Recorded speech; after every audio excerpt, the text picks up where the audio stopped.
What if everything you believed about your perfect life was a lie? Imagine waking up one day only to discover the person you trusted most had been living a double life. This isn't just a story about betrayal.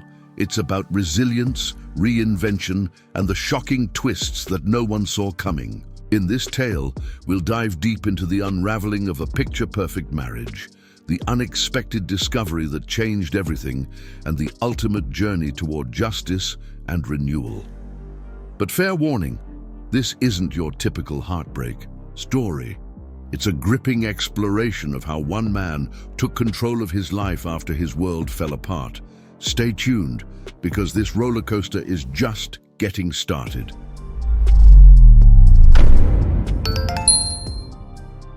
From the outside, everything seemed flawless. We were the quintessential power couple, successful careers, a beautiful home, and two incredible kids who were the heart of our world. Friends envied us, calling our family picture perfect, but I knew something wasn't quite right. Lately, our conversations felt scripted, as if we were performing for an audience that wasn't there. It's funny how the little things, like her missing smile when I walked through the door, spoke volumes. Still, I told myself it was just the pressures of life. I tried to brush it off, blamed the long hours at work, the endless tasks at home. But deep down, I felt a distance growing between us, like we were in the same room but worlds apart. She was always on her phone, scrolling endlessly or typing furiously, as if lost in another life. I'd catch myself staring at her, wondering if I was imagining things, or if the woman I once knew had truly started slipping away. I couldn't put my finger on it, but something was changing. The laughter we used to share over silly things now felt like a distant memory. Even date nights, once our escape from the chaos became routine and mechanical. My gut whispered that something was wrong, but I shoved the thought away, afraid of what it might mean. Yet, in the back of my mind, the seeds of doubt were already taking root. It started subtly, almost too small to notice at first. Her phone, once left carelessly on the kitchen counter, now seemed glued to her hand. She laughed at her screen more than at anything I said, and her attention drifted further from the family. Dinner conversations turned into one-sided monologues as she nodded absent-mindedly, eyes fixated on that glowing rectangle. I told myself it was work, maybe a new project or stress, but it felt like a wall was going up between us. I tried to bridge the gap.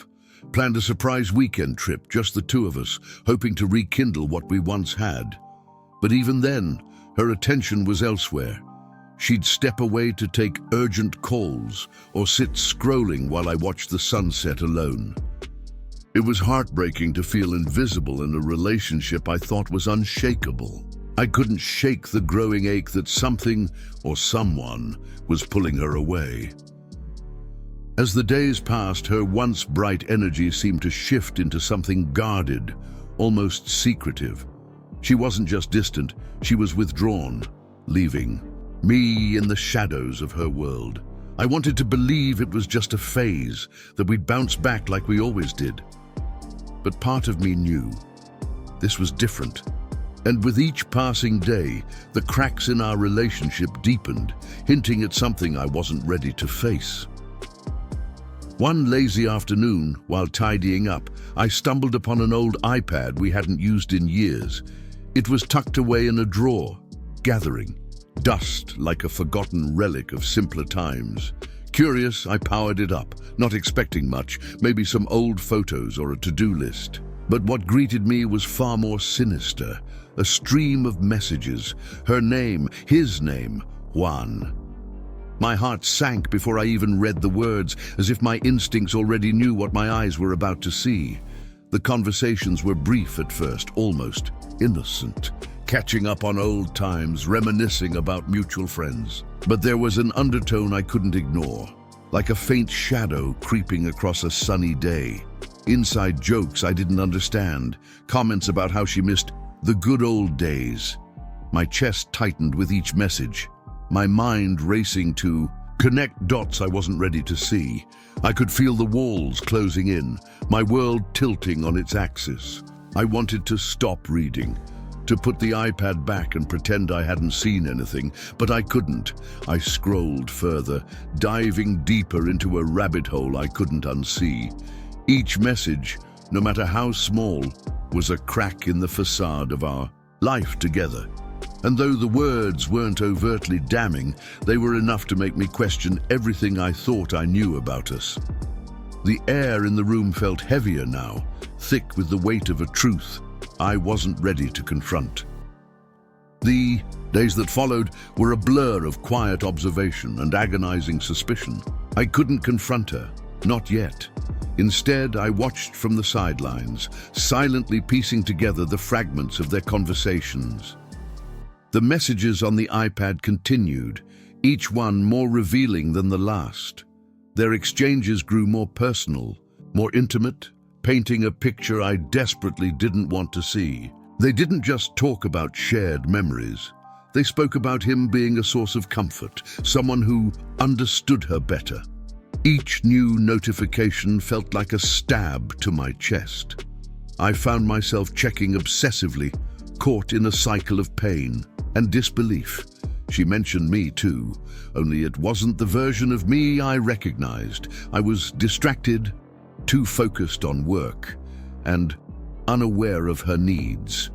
The words stung, but what hurt more were the subtle implications, the private jokes, shared at my expense. It was as though I had been relegated to a ghost in my own story.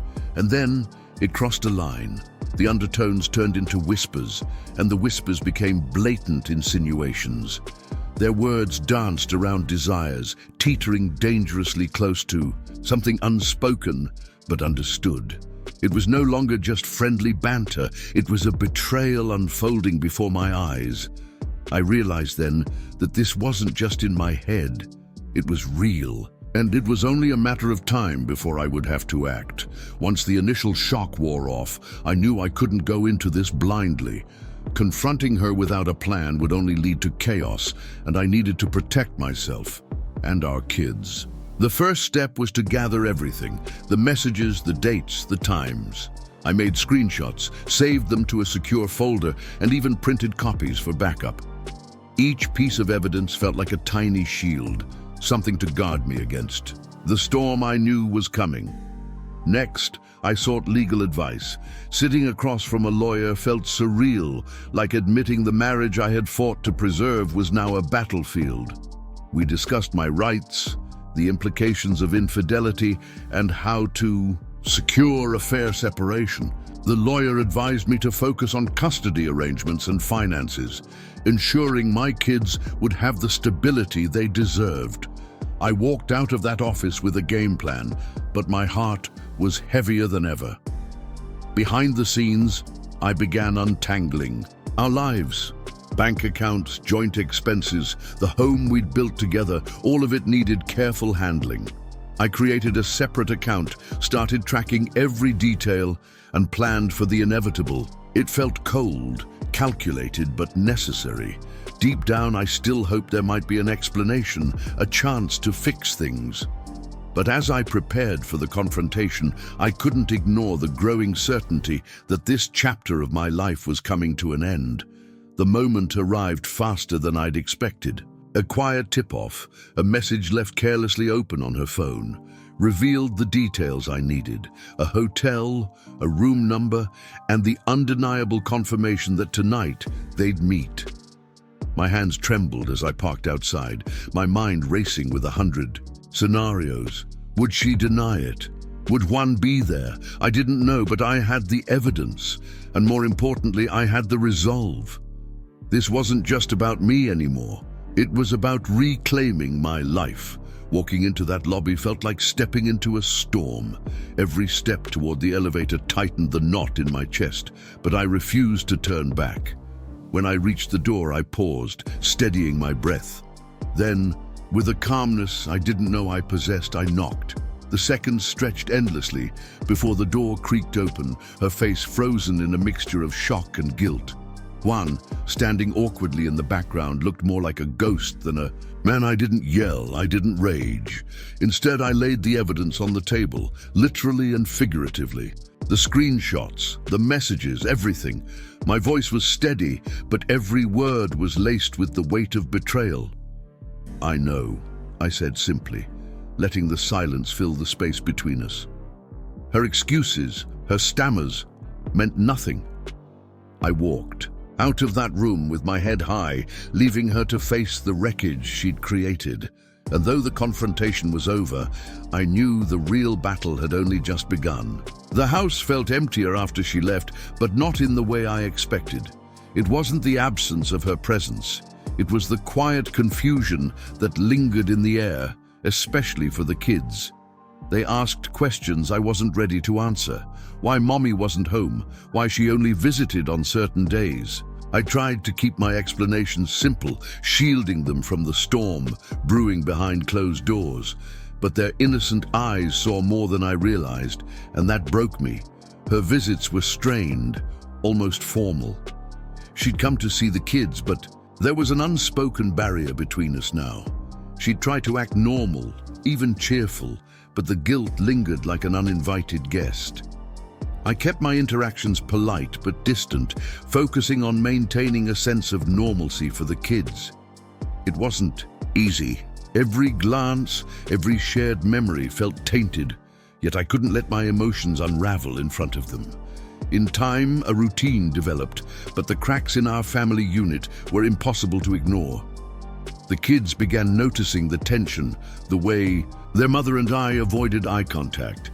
It hurt to see them caught in the crossfire of something they didn't understand. I reminded myself daily that they were my priority now, that rebuilding their sense of security was all that mattered. And though we'd found a fragile rhythm, the scars of her choices lingered, shaping the new reality we were all forced to navigate. I never wanted to hurt my kids, but I couldn't let them see her in the same light anymore. Not after everything. It wasn't blatant or cruel, but subtle, almost imperceptible. A photo of us together tucked away in a drawer, replaced by a framed picture of just the three of us. Her favorite mug left at the back of the cabinet, gathering dust. Little things that told a quiet story of her absence, of her choice to leave us behind. When they asked questions, I answered carefully. "Mommy loves you very much," I'd say, but I let my tone carry the weight of unspoken truths. If they found the messages, screenshots accidentally left on my desk, I didn't rush to hide them. Instead, I let curiosity guide them, trusting that they'd begin to piece things together on their own. It wasn't manipulation, I told myself. It was honesty, or at least a version of it. She started noticing, of course. Her visits grew more tense, her glances more accusatory. But what could she say? She knew the choices she'd made had consequences, and though I felt a twinge of guilt, it was outweighed by the satisfaction of protecting my narrative, my bond with the kids. This was my way of regaining control, of ensuring they saw the truth, not just about her, but about the kind of father I was determined to be. After the chaos settled, I realized I couldn't let this define me. Therapy became a lifeline, a space where I could untangle the anger and grief that threatened to consume me. My therapist reminded me that healing wasn't linear, but every small step felt like a victory. I began focusing on the kids, rearranging my routine to be present for every school drop-off, every bedtime story. It was exhausting, but their smiles became the anchor I desperately needed. Meanwhile, the legal process moved forward. Dividing. Our life on paper was as painful as reliving the betrayal itself. But I remained firm, ensuring every document, every negotiation prioritized the kids. Custody was my biggest fight, and I wasn't willing to compromise. The evidence I'd gathered was my shield, a stark reminder of why I needed to protect them. When the final agreement came, I walked away with primary custody and a sense of justice. Outside the courtroom, I started to rebuild. I took up old hobbies, reconnected with friends, and even began exploring the idea of new relationships. It wasn't easy letting my guard down, but with time, I felt the pieces of my identity coming back together. I wasn't just surviving anymore. I was starting to thrive, and though the shadow of her choices still lingered, I knew I was on the path to something better for me and my kids. When the final papers were signed, it felt like the closing of a book I never wanted to read in the first place. The house, now filled with only the sounds of me and the kids, began to feel like a sanctuary instead of a battlefield. I embraced the challenge of starting over, channeling my energy into creating a life where they could thrive. Slowly but surely, I found a rhythm, balancing work, parenting, and the tentative steps into a future I could call my own. As for her, our interactions became purely transactional, revolving around the kids. I kept my emotions tightly guarded, refusing to let her see the impact she once had on me.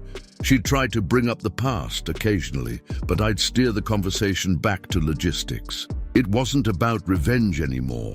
It was about control over my emotions, my life, and the narrative I chose to live by. That, in itself, was liberating. The thought of new relationships still felt daunting, but I wasn't in a rush. For now, my focus was on building a foundation of stability and happiness for the three of us.